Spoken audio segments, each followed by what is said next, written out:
the kind of connected community and the statewide HIE that we now have in Massachusetts. So they've done a lot of work. It's my phone keeps on doing weird. Lawrence Stuntz, who's the director of MiHi, and Sean Kennedy, who's the HIE director at MiHi, will be doing our presentation. And what they'll be talking about is what they've done to date, essentially doing the last mile, the golden spike that we saw last fall, and what their accomplishments have been to date. And then what they're going to be working on going forward in terms of the phase 2 kind of connections to a lot of the EHRs and some of the grants that they recently picked up. So pretty cool stuff going on, especially stuff that's specific to our state and us as our region. I know we have other folks outside of Massachusetts, but the folks in our region doing a lot of cool stuff and kind of being at the forefront of the HIE kind of evolution. So wanted to thank these guys for coming in, and let's give them a quick round of applause.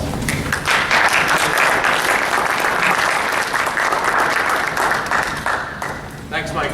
Can folks hear me if I stand and avoid the mic? Dave's waving yes, so all right. He's hard of hearing because it's good. Thanks for coming tonight. I'm Lawrence Stuntz, as Mike mentioned. I'm the director for MiHi. Just so I get a sense of the room, how many folks here know who MiHi is and what our mission is? Wow, that's a shockingly larger number than I hear in some environments. It must be the IT nature of it. But just in case for folks who don't know, I'll run through this bit very quickly. MiHi is it's a division within a larger organization, the Mass Tech Collaborative. Mass Tech is a public economic development agency, basically charged by the legislature to help explore new areas for economic growth for the Commonwealth. We have 3 active institutes right now. The Innovation Institute, which sort of looks broadly at the landscape, and they do fuzzy things like help advance manufacturing grow, help build a high-performance computing center in Holyoke, Mass. They did work that got the Life Sciences Center off the ground, that then became the Life Sciences Center. When it was with Mass Tech, it was the Life Sciences Collaborative, and they helped. Ideas that came out of there formed the 2 operational divisions for Mass Tech, Mass Broadband Institute, which we lit our first segment of fiber in Western Mass about last week, 2 weeks ago, right before vacation. We're basically putting 1,000 miles of fiber onto poles all over Western Mass, providing more than a gigabit of service to more than 1,200 community anchor institutions all over Western Mass. Living here, I live in Wellesley, and I can't get that service, at my house. So I'm a little jealous there, but they're doing some great work, taking basically fiber and broadband all across Western Mass, and basically bringing, it's a large matter of equity, digital equity, bringing them up to speed. And then MiHi is responsible. I guess we've got a whole list of things that we're responsible for. And we're basically a state agency responsible for advancing health information technology across the Commonwealth. We were created in 2008 by the legislature as part of Mass Tech, and we were charged in the most recent bill, the most recent health reform bill from last summer, to basically push forward health IT, make sure that, I think our next slide is, this is Massachusetts health reform sort of timeline. I think this crowd probably knows a lot of what's gone on over the last 4 years. We were created in 2008, 2012. We were effectively re-upped and given slight change to our mission, but basically said, go forth and help support all of this stuff. So Massachusetts is the first state in the country to require meaningful use as a condition of licensure for physicians. Not widely known, I don't think, this particularly in the physician community. I get lots of physicians who say, really? Am I supposed to be doing that? I think we're in decent shape, but if you want to renew your license after 2015, you have to be a meaningful user of EHR technology. After January 2017, and we'll be spending most of the presentation today talking about the Health Information Exchange. After January 2017, you have to be connected to the statewide Health Information Exchange. Now, there's reasons to do that. In other words, in order to get meaningful use stage 2, you have to use a Health Information Exchange, so we help you with that. So we're helping, move this along. But if you want to practice medicine in the state, and this isn't just for physicians, this also includes, long-term care centers, it includes behavioral health providers, it includes home health providers, it includes basically every healthcare provider. So over the next 4 years, you'll see a tremendous, in my opinion, a tremendously good transformation, but it'll be hard for a lot of organizations, but a transformation in the way that healthcare information is delivered between your providers.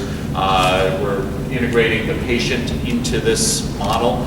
I don't know how many folks have seen ePatient Dave DeBronkart and his Give Me My Damn Data rap. So you guys can go find it. It's powerful and it makes a lot of sense, and it's one of the things that we're committed to. We and our partners at HHS, Health and Human Services, are committed to basically giving patients access to their data.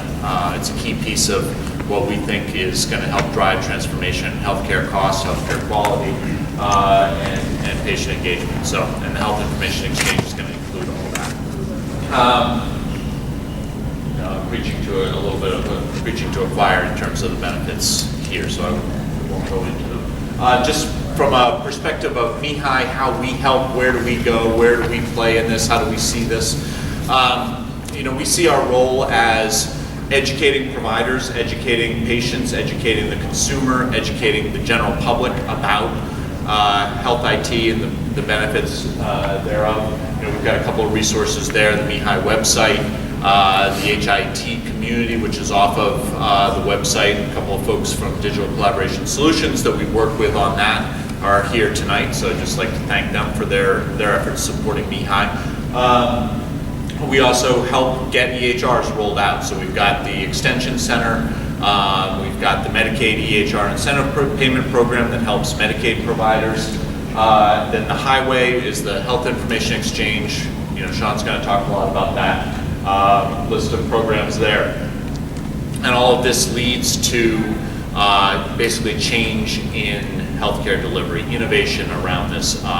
We're working as part of our mission as part of the helping drive economic development. We're working with the startup cluster here in Massachusetts. There's over 150 e-health startups in Massachusetts, and our goal there is to make Massachusetts the place for startups to locate, startups to grow their companies, and we really think that this is a key driver of the economy in Massachusetts over the next 5 to 10 years.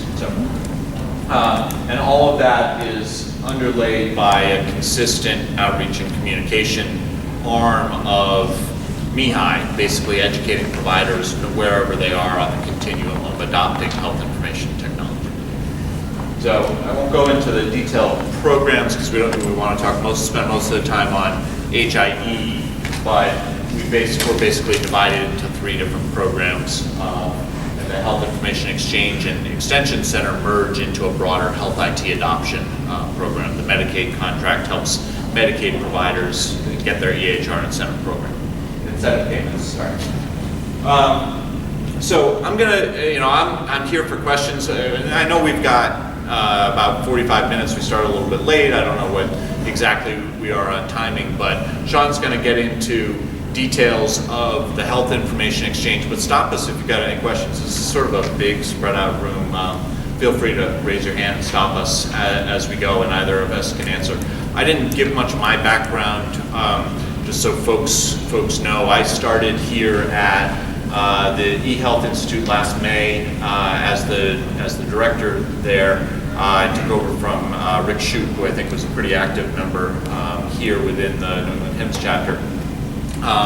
Prior to that, I was at Navinet for about a year, and prior to that, I spent almost 20 years at Computer Sciences Corporation, where I was a partner in charge of our collaborative community. So I've got a big background on Health Information Exchange. I was the technical architect for NEHEN, the New England Health Exchange Network, when we were running that, and helped grow that, and then helped run CSCs, or ran CSCs, collaborative communities, basically health information exchange practice nationally. So I've done a lot of health information exchange. I'm actually learning the EHR and other stuff more so than the health information exchange. But for the day-to-day stuff and to actually run it, I brought Sean in from Partners. Partners Healthcare recruited him into our program to really run the health information exchange. And so Sean, you want to talk about health information exchange? Thanks. And I'll go back to drinking my beer. Great. Well, thank you, everyone. It's really a pleasure to be here. Again, my name is Sean Kennedy. I'm the Director of Health Information Exchange for MIHI. And by way of background, so as Lawrence mentioned, I was at Mass General for about 6 years, Partners for about a year before that, before coming here. And what got me here was I actually had a grant from the DoD that I was working on to establish a pathway to exchange information with DoD, VA, and Mass General. And we were doing it in kind of a test environment. We had a program over there that was seeing and serving veterans from Iraq and Afghanistan. And we couldn't get the data.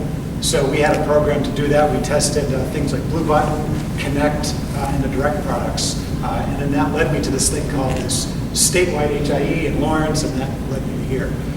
Before that, I was down in the DC area. I worked at Oracle for a couple of years, and before that, I was in the military for about 13 years. So great time. Some days I feel like I get to bring that military experience into what I do every day. So, but this is what we're going to talk about here. So we're going to go over kind of an overview of the Mass HiWay, get into some of the details of what it is, a little bit about the last mile program, and then we come with money. So we'll talk about a couple of the grants here, the implementation grants, what we call the vendor interface grants, and then we'll take your questions. But feel free to ask questions as well.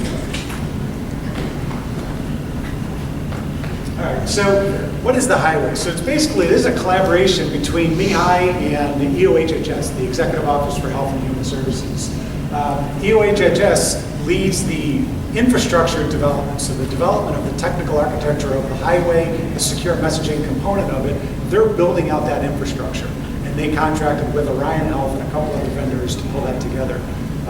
MIHI runs the Last Mile program, which is all about connection adoption, in growing the adoption and use of the HiWay. And it's really important here. Everything we're doing is working toward getting measurable improvements in that care quality, population health, and healthcare costs. We know it's going to take time before we can get those measurable improvements, but if we start doing some of those things now, planting the seeds now, we feel that those measurable improvements will come. And I think there's a huge opportunity as we improve care coordination to get those measurable improvements. And then really, this is all different stuff. So the fact that organizations are sending data to one another digitally in a standards format, I think there's a lot of opportunity for workflow innovation and other things. So we're pretty excited about that. And this is all funded through an ONC and leveraging CMS dollars. So you may have heard about the Golden Spike ceremony. This was back in October 16th. It was a big event. It took place at Mass General and Bay State Healthcare.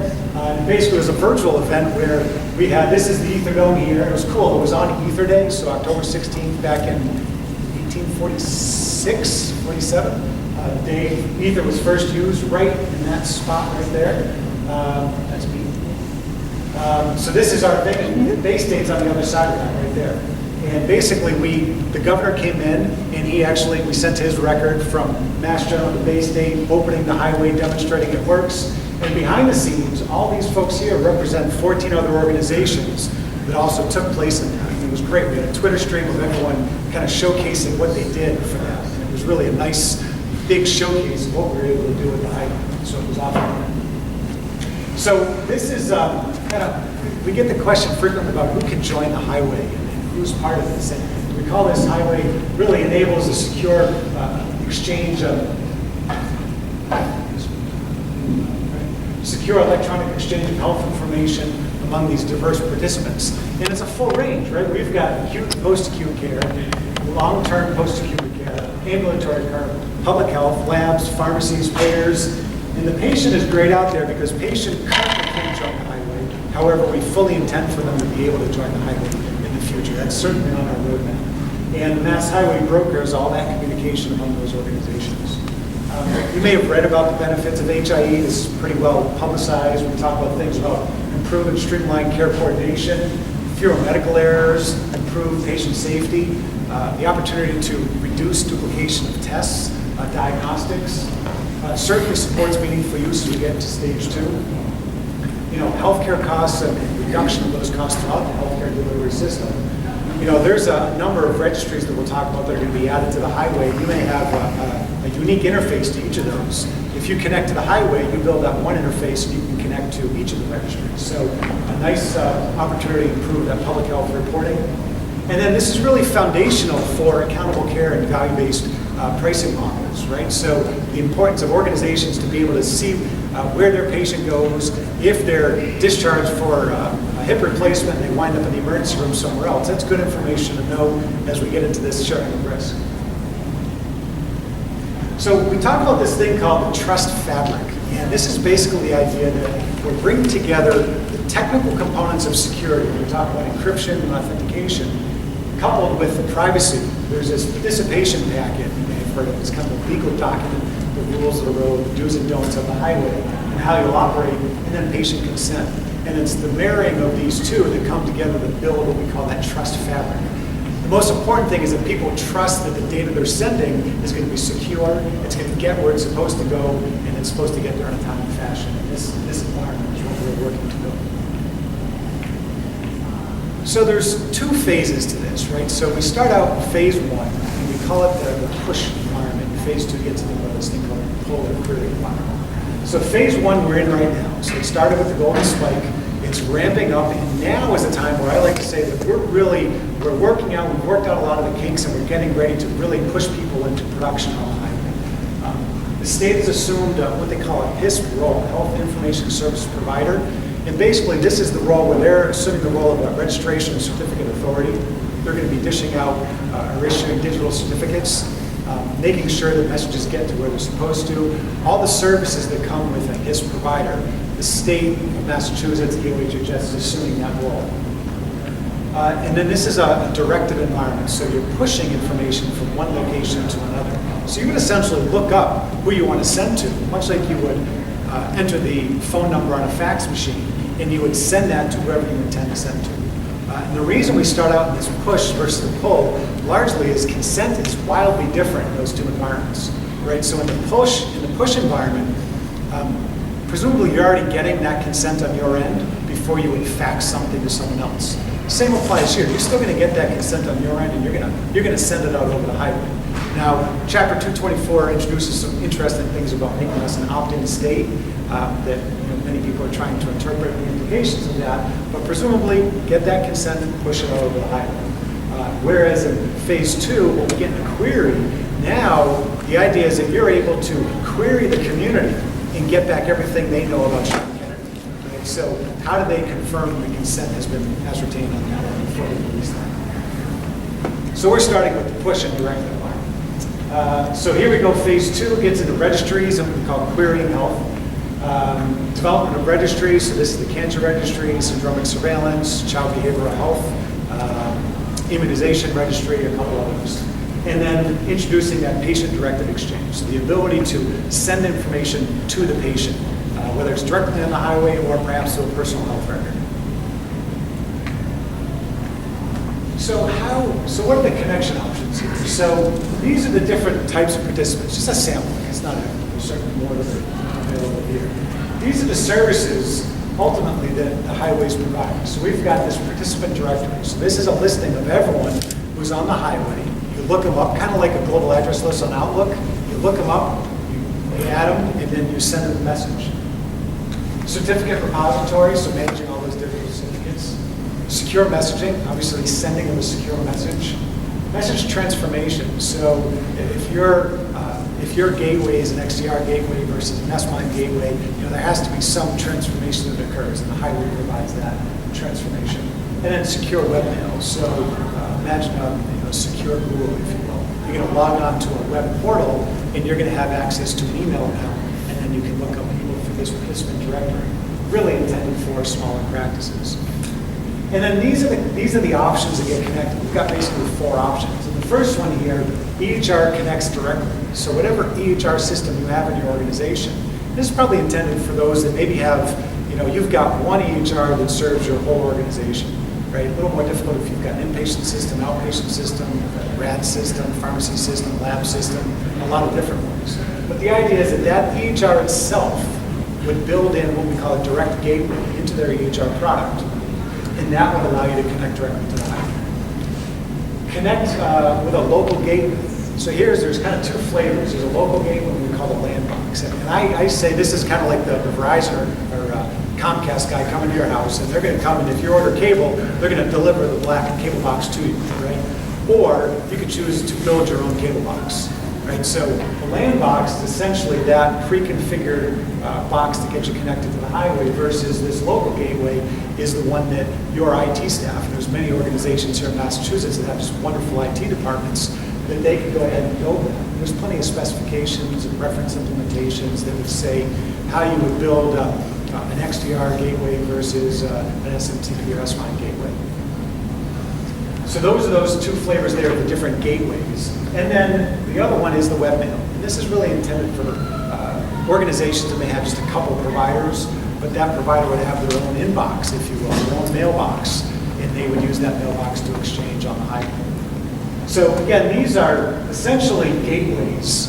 So if you imagine the HiWay sitting in the middle, there's a gateway kind of on your network, and then you've got to go from your gateway to your back-end systems, right? So there's that other gap that has to be closed there. And that's where I think Last Mile can offer some best practices as we learn from folks is how they're connected.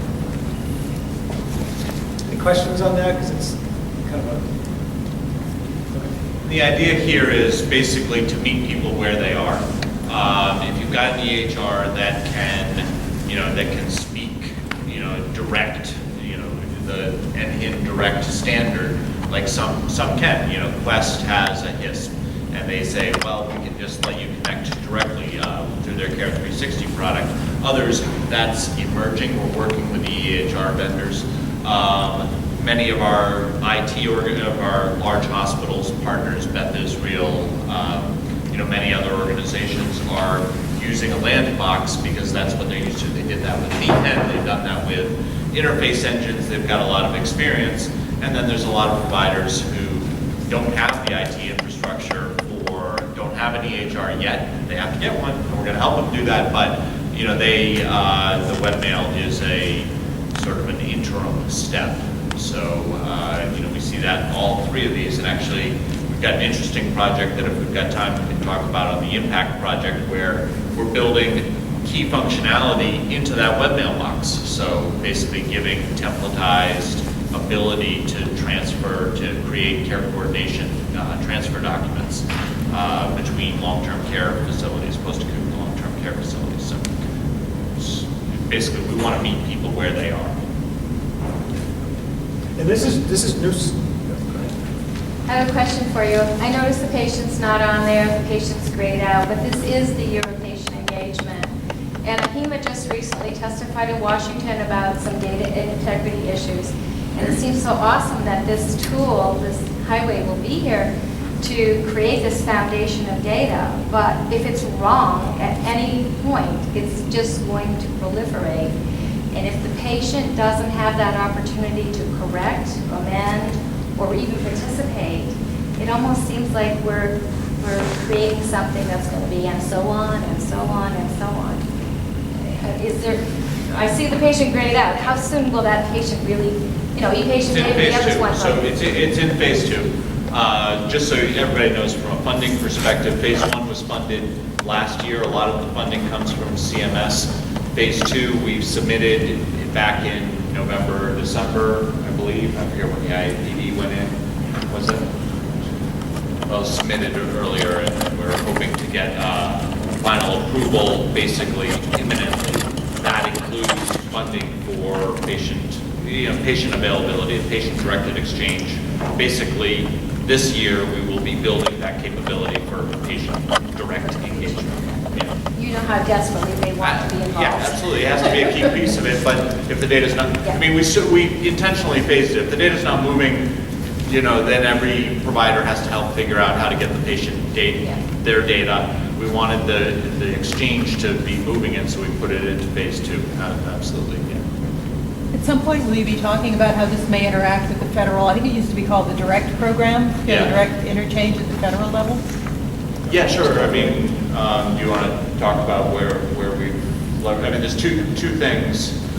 Direct, the protocol, like directproject.org, developed a specification that we use for the HiWay exchange. So we use, what used to be called NHIN or NWIN Direct. There's another piece called, I think it's now called the National HealthyWay, exactly, that we've not figured out exactly how we're going to connect, but we're talking to them to figure out how to. And there's a national governance project around. All right, how do all these states interact with each other? HealthyWay may be a way.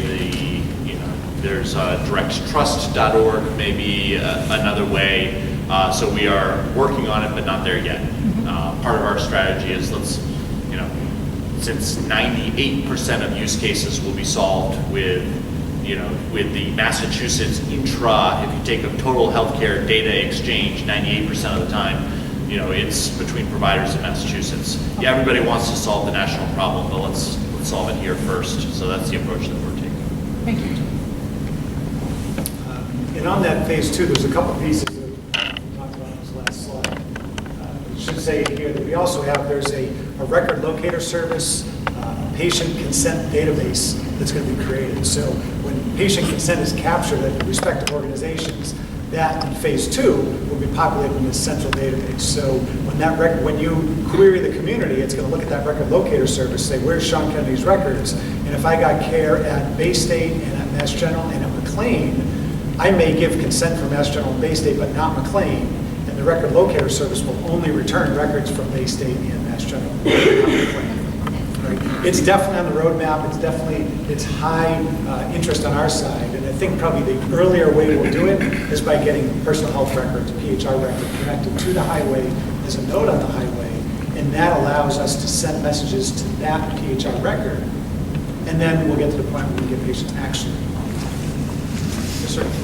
So I was at a conference last week that was talking about the issue of gathering data, exchanging information. And one of the questions that came up was completeness of that data. You just mentioned the plain example. The topic that they were talking about more was psychiatric information and other protected health data, especially in Massachusetts where it is a protected class almost. How are you dealing with that in terms of moving forward when you do have the ability to query to say to somebody, well, we have some information on Mary Smith, but then there's a gap. Is it you're missing information, or we just tell you what we got? How are you? Well, what's the protocol? Because some physicians will say, if I don't have it all, I don't want any of it. So that person is being blind to the way that they practice today. I'm not suggesting to you, I'm not disagreeing with you. I'm just saying is that there is a mindset. Yep. No, and it's a good point. We've actually heard providers have told us, they said, listen, we operate without all the data right now. So we're going to get to an environment where we're able to exchange data. That's a huge step up. We still may not have all the data, but we know we don't have all the data. So you always operate under the assumption that you don't have all the data and make the decision as best you can. But there are sensitive diagnoses, right? So there are substance abuse, psychiatric, genetic counseling, all that data. And organizations have a huge challenge ahead of them. They've got to figure out how to release the right information, right? And how do you do that according to the consent and will of the patient? And there's a challenge ahead of us, and that's something that we're working through now. That's part of phase 2. Less of an issue in phase 1, but there may be some issues there and still pushing some of that data out. HIV is another big set of data that's going to cause some challenges, particularly here in Massachusetts. So it's an issue, it's something we've identified, something we've got some advisory groups that we don't talk about here, but we've got a legal and policy advisory group, a consumer work group, a provider work group, and a technical work group. And that issue of consent and sensitive diagnoses is a hot topic. So it's being addressed. We don't have an answer yet, but we're also looking at what other states are doing, and some of them are coming up with pretty creative solutions.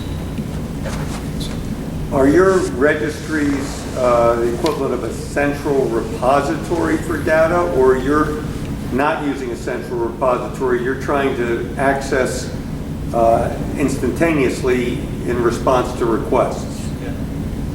So I guess I'll point out, Massachusetts is not going to create a central, a CDR, a clinical data repository for every citizen, right? That we've made that statement that we're not going to do that level of centralization. The registries we're talking about here are registries for particular purposes, like the cancer registry, the immunization registry. A lot of these exist today, and them into the HiWay to make it a heck of a lot easier for providers to contribute data that by statute they already have to contribute today, just through maybe typing in the Children's Behavioral Health Registry is, if you talk to folks who have to contribute to that, is a huge pain in the rear because it's a bad interface. There's no automated way of doing that. So we're creating a way to automatically upload data into that. So the registries are purpose specific, not a statewide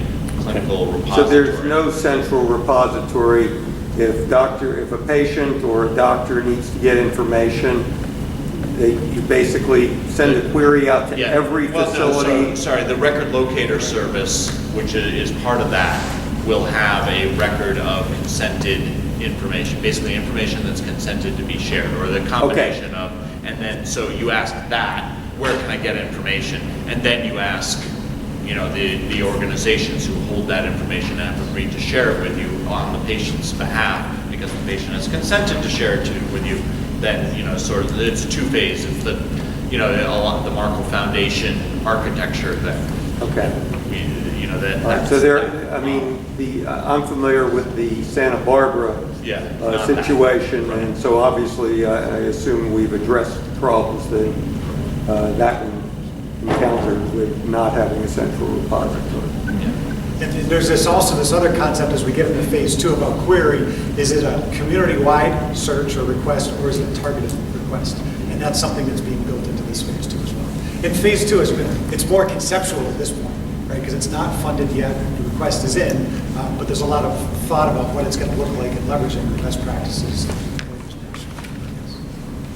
Yes. Sorry, what was the Santa Barbara problem referred to? I make note of that. Maybe just from a timing perspective, because we could spend an hour and a half on the Santa Barbara problem. Maybe you guys can have Fair enough. Offline conversation. Sure.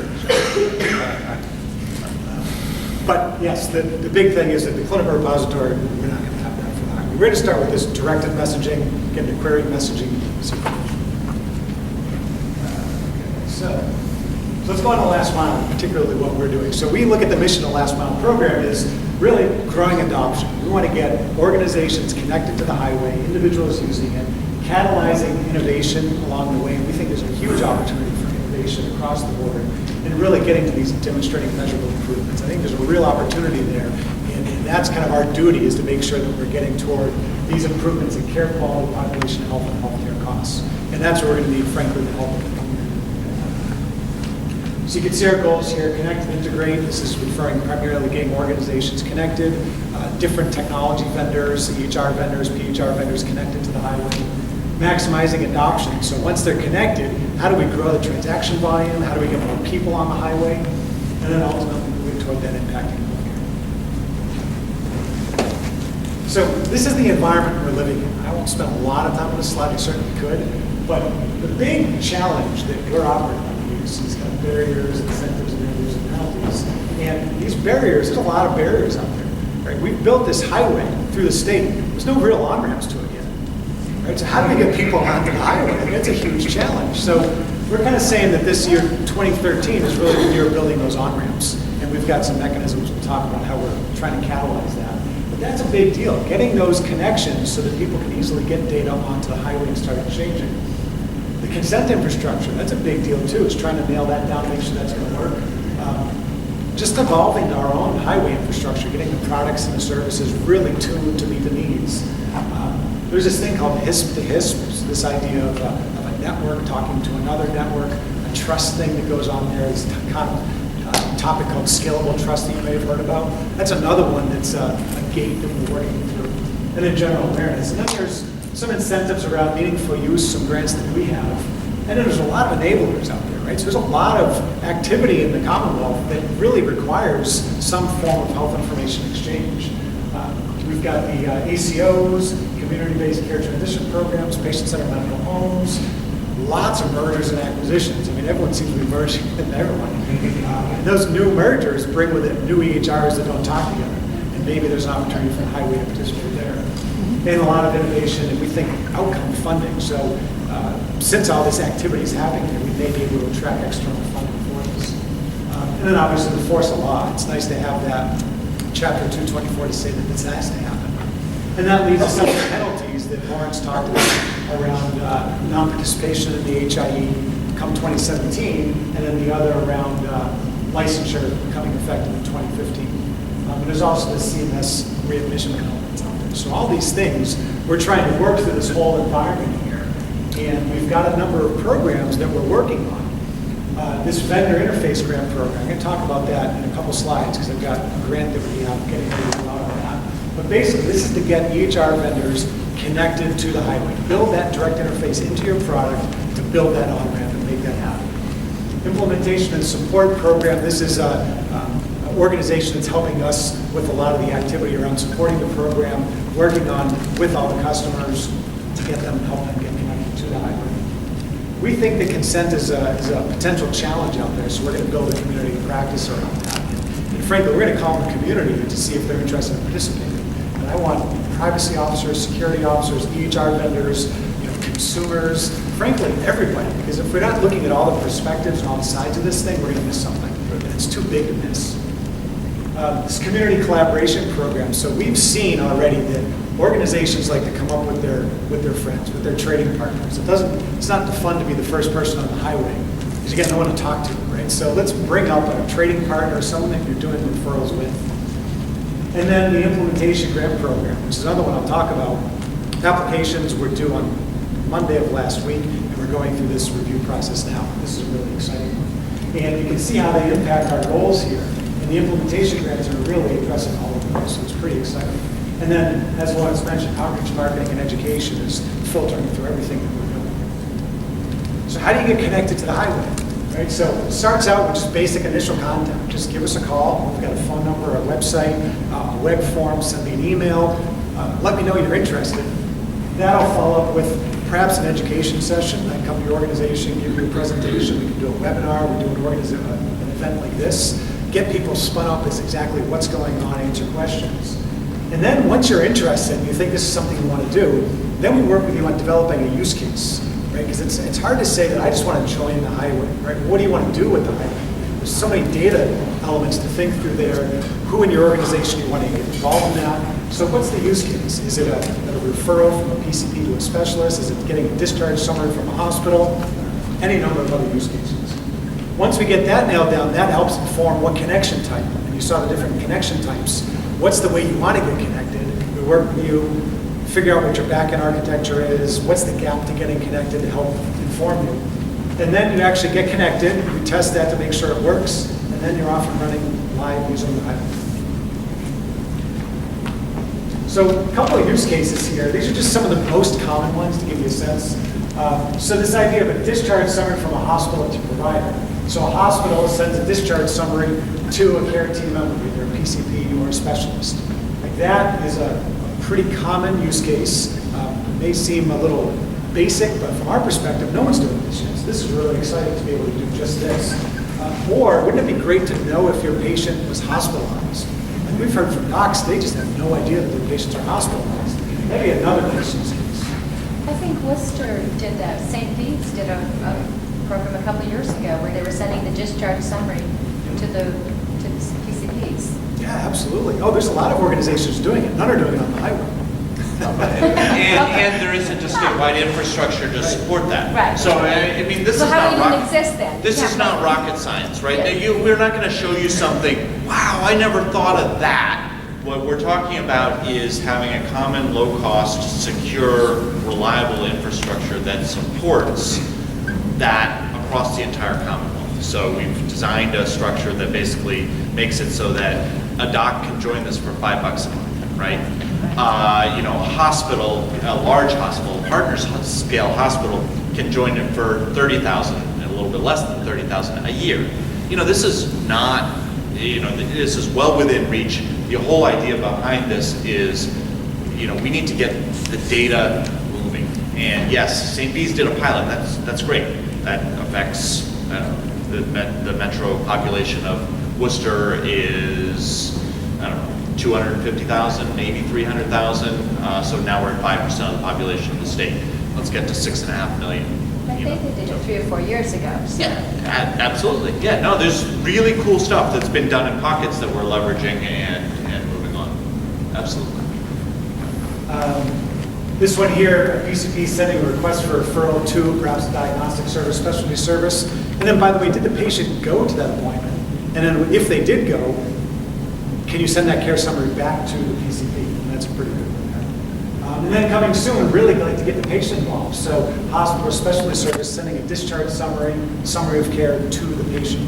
Right? That'd be another pretty remarkable one. Once we get the patients able to connect to this. So a couple funding opportunities here. HiWay implementation grants. So this was a big solicitation we just did, $2 million, roughly $75,000 per grant or up to that much. And really it's all about catalyzing connections to the highway. We just want to get people interested in the highway, give them some funding, and see if they can demonstrate an interesting use case in getting it on the highway. A bunch of milestones here, we'll go through those, but basically get connected, load a participation agreement, sign a participation agreement, load a participation directory, test transaction, and then actually exercise your use case in production. And as you can see here, it was mid-March it went out, applications were due last week. We're in the middle of this process right now, figuring out who's going to get those awards. And I'll say, I can't talk much about it, but we got some really cool use cases. And one of the big outcomes of this we're hoping for is this time next year, we should have 25 to 30 really interesting uses of the highway. And it's going to take some time to cultivate those and groom them and make them really successful, but we're optimistic we're going to have some good stories. And then this ends there. And then the other one is the vendor interface grant program. Similar amount, $1.5 million, up to $75,000 each. This will be coming out in May. So if you are an EHR vendor, certainly something that you should think about. Notification in June. And it's basically to get EHR connected to the highway, to build a direct compliant interface to the highway. And there are a couple of requirements here. We say that you have to have at least 4 implementations in the state. You need to be able to integrate with the participant directory. You got to be able to generate, send, and receive a CCD. And make an interface available to all customers by the end of the calendar year, or what we can the first release of the application following the end of the grant period. So basically in the spring at the latest, we'd like that available. And preference will be given to those applicants who can get it to production by the end of this fiscal year. So that's a quick run through of the highway last mile program. Happy to take your questions, yes, sir. So I've done a lot of work with physicians, kind of helping them with EMR way back when HL7 were sort of like, it was spooky and no one wanted to go there. Cat's laughing at me, she knows what I'm talking about. So I am envisioning this, if an entity, decides tomorrow they want to set up an EMR for all their physicians, but they just simply plug into your system. They no longer have to figure out where the labs are going to go, how many lab interfaces they need to connect. They just connect one connection, and in theory, they're done. I mean, it's going to be able to handle HL7 messages, CCDs, et cetera. In theory, that is the case. So we're working, and a significant part of our strategy is to work with the EHR vendors so that works. So that it's not in theory anymore. So that, in the implementation grants, I can't name who any are, but a bunch of the grants that we're looking at have vendors as part of that. And what they're testing there is that theory. Basically, so that if you buy, X vendor, they're HiWay certified, and as part of that, they basically bring you up with the ability to receive, labs from national labs, maybe labs from local hospital labs. We see the HiWay as a significant value creator, particularly in that space, in the physician to external entity interface space, because you can build it once and then we can, and then it, you know, you don't have to build that again. You still have to test it, you know, do those sorts of things, make sure that you coded your things correctly, but that's an implementation task, not a figure out communications task, which is significant order of magnitude difference. I'll say the biggest problem right now isn't connecting to the highway per se, it's really all the workflows and the buy-in and getting people to understand what the heck an HIE is. And kind of dispelling the fear that I'm sending my information out to the world to see. Right? That's where we're encountering a lot of those challenges. But it's just kind of organizational processes and policies that we have to help work through. It started doing HIE 13 years ago, trust me, it wasn't much different back then. Right. Hopefully next year will be a little bit better. Yes, sir. So for health systems or hospital groups that manage multiple software applications, so for example, in our organization, we're using Meditech in clinical work, Cerner home care, Mosaic, cancer treatment, and those systems have some level of interoperability within themselves. What would be the expectation connecting to the highway? Is it one connection for each system, or is the expectation I would need to synchronize that data before and then it's one connection out, or some other model? Yeah, that's a great question. I mean, we've got that question from a number of organizations, and we would sit down and work with you on kind of figuring out how you'd want to architect that, because there could be a reason you would want to create multiple nodes for your organization on the highway.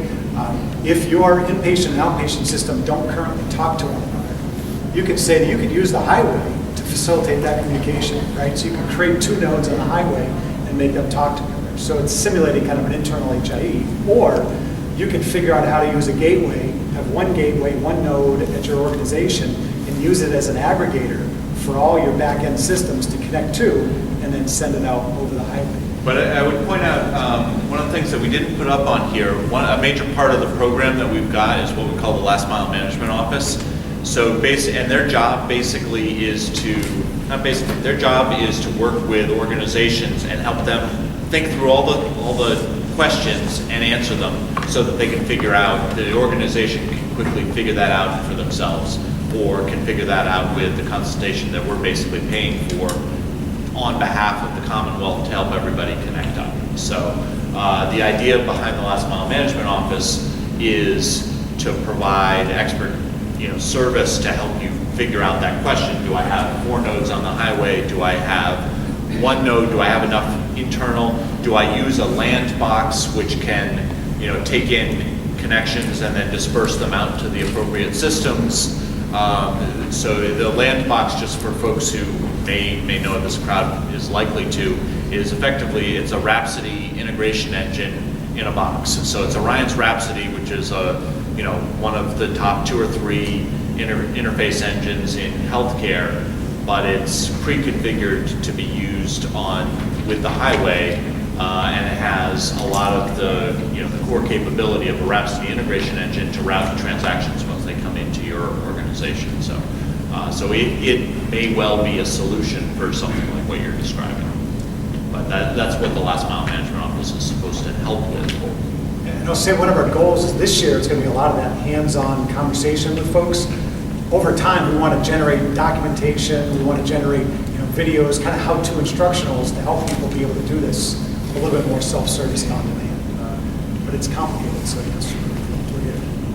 Yes, sir. I guess that's a variant of the last question, but you have the CCD, the clinical care document, to work from. We don't have a central repository. So 2 things. One, 2-part question. One, doctor's office A, does their EHR automatically create a CCD that's somehow kept up to date? Because most EHRs I've encountered don't keep their actual internal problem list up to date. They don't manage it. That's part 1. How does that information get onto the highway? And number 2, patient John Doe has 8 different clinicians around the state. When Dr. Smith asks for information, Dr. Smith is going to get 8 non-coordinated CCDs and have to coordinate them. How do you manage that? Did I mention there's going to be some workflow changes coming? So, and I say that, but it's really true. I mean, this is the big deal, right? We don't do this in healthcare right now. We don't send things digitally from one organization to another and take a structured document from organization A and parse it into the EHR of organization B. This doesn't happen broadly right now. Some organizations are doing it, but it's very low scale. So this is a real challenge, and that's when I say the use cases become really interesting, because you have to identify your trading partner. You got to make sure that your trading partner is getting ready as you're ramping up. So as you're building the capability to produce a CCD, which you probably can't do right now, the other organization has to be prepared to receive that CCD. So there's got to be a data discussion about what you want to send. So when we talk about use cases, one of the things we want to be able to do is actually perhaps fabricate some of these use cases with data elements, leveraging a lot of stuff that's already out there in implementation guides, to at least give people a quick start on perhaps what a referral use case would look like, right? What a discharge summary use case, to kind of accelerate that. It may not be perfect, but at least it gets the data moving. But yeah, it's a huge challenge. And I'll just use the opportunity to pitch or talk a little bit about the IMPACT project. So the IMPACT project stands for Improving Massachusetts Post-Acute Care Transitions. I think that's it. And it's a Worcester area project, 16 organizations, most of them home health, long-term care, skilled nursing facilities, those folks along with St. Vincent's, UMass, and Reliant Medical Group. The idea, and what they're doing, they've taken the continuity of care document, they've actually specified to a level of, they've identified 450 data elements in that, and are developing out of that project the national standard for post-acute care transitions. So, the Office of the National Coordinator sort of funded it as a challenge project. The pilot's been going on for about a year right now. We're going to go live on the HiWay in about June and start moving this continuity of care document that's specific for the purpose that, the care transition, post-acute care transition. They've got a lot of stuff in there that is optional but necessary, like location of the insertion of a trach tube with a nursing home patient. If you want to send them into the ER and they don't want to do another X-ray, you have to include that data in the record. So they've identified that, and the project there got so far along that the Office of the National Coordinator basically shut down their national project that said, hey, we should figure out what to do in post-acute care transitions. And they said, Larry Garber, you guys are doing a great job. Guess what? We're not going to give you any new money, but we're going to make you responsible for doing the national standard. So, Larry's like, yeah, great. Now I have to do the national standard. I've got to, but that type of work is additional work on top of the connection, exchange, that, the work that's going on that we're talking about, which is really just sort of getting everybody on the highway. Then we have to, figure out, all right, what do 3-wheeled vehicles look like? What do 4-wheeled vehicles look like? What do, 18-wheelers do? How does all that really work? But if they're not driving on the highway, then you can't, do that work. So. Is there a potential for loss of revenue for the EHR vendors, though, if you're going to make it so that data can be shared easily and they're not going to be able to bill for databases? Yeah, absolutely. How do we sell that to them? How do we sell that to them? We say, your provider, you, the EHR vendor, is not the customer of this. The patient, the provider, is the customer of this, and we're asking all patients and providers to tell their EHR vendor this is a requirement of doing business. We do actually have force of meaningful use certification criteria on top of that. Now, meaningful use in the national guidelines don't say what vendors can charge for that. It's a big topic of discussion. It's a huge topic of discussion. We've got a lot of experience with this here in Massachusetts. Massachusetts with the NEHIN, New England Health Exchange Network, right? The typical model for healthcare information, administrative healthcare information exchange before NEHIN came along in Massachusetts was 28 to 30, it's basically 25 to 30 cents per transaction, right? NEHIN drove that to well under a penny. So we've done this, and yes, absolutely, WebMD did not like, or Evian, did not like the fact that we created a model that destroyed that business model. So they should, Oh, but we also, and this is also a great opportunity to learn from them, right? Because they're trying to figure out their revenue models for the exchange of information. So this is the time we should be in there talking with them, because we're going to learn from them. We're going to shape their thinking and ultimately do it in a way that benefits the patients. There's a potential, but I mean, business models change. We're a capital society that would change businesses. Just curious about it. So you just made a very interesting comment. You said that the data is for the patient and for the provider. Yeah. There's a big gap that was missing in that statement, and I'm not saying it's intentional or otherwise, but it's the health plans, it's the employers. Where does that come into play? Non-intentional, any covered entity, which includes payers, can participate in the HiWay. We have use cases where payers are today participating in the HiWay. Any exchange of information is perfectly legal to go to the payers. They're part of the care transition, part of the management of care.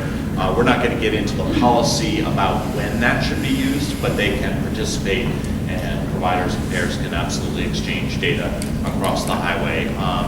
Employers is a more interesting question that will require, because it's the patient's data, the health plan has a legitimate reason to be part of that care coordination. The provider obviously does.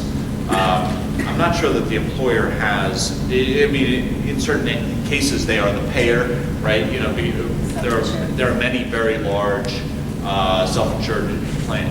EMC, we've talked to with a lot. They've done really interesting stuff about getting patients' data made available to the patient through their portal and making cost data available. We're trying to figure out how do we work with them to make more data available to EMC in their role as as an advocate for the patient. That's, to my mind, the appropriate place for that. But as Sean was saying, there will be workflow changes. I may have mentioned that there need to be policy discussions and so on to figure out particularly that piece of the model. So I know we went past our time. Sean and I are around and available if people have questions. I don't know the general policy here for keeping people past their bedtime. But I'll just say thank you very much for the audience. BHI, the information is up here.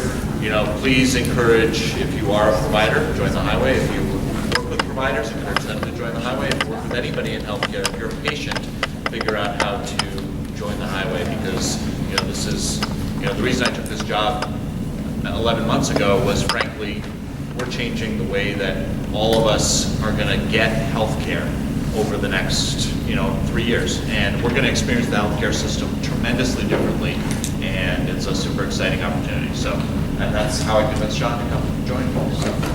So we're having fun, and so we want you guys.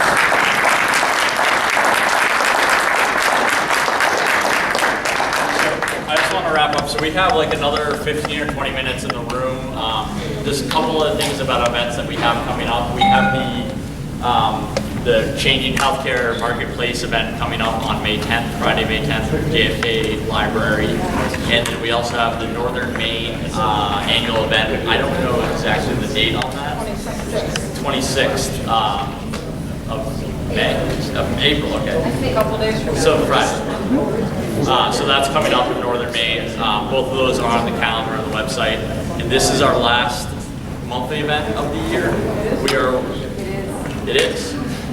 Well, sure hope it is, because I'm responsible for finding our locations, which is what I wanted to mention. Is that we haven't determined our location for the fall and next spring events.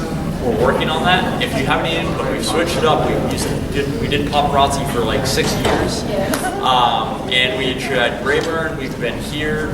We've had different experiences at each location. Some things have worked better, some things have not worked as well as our previous events.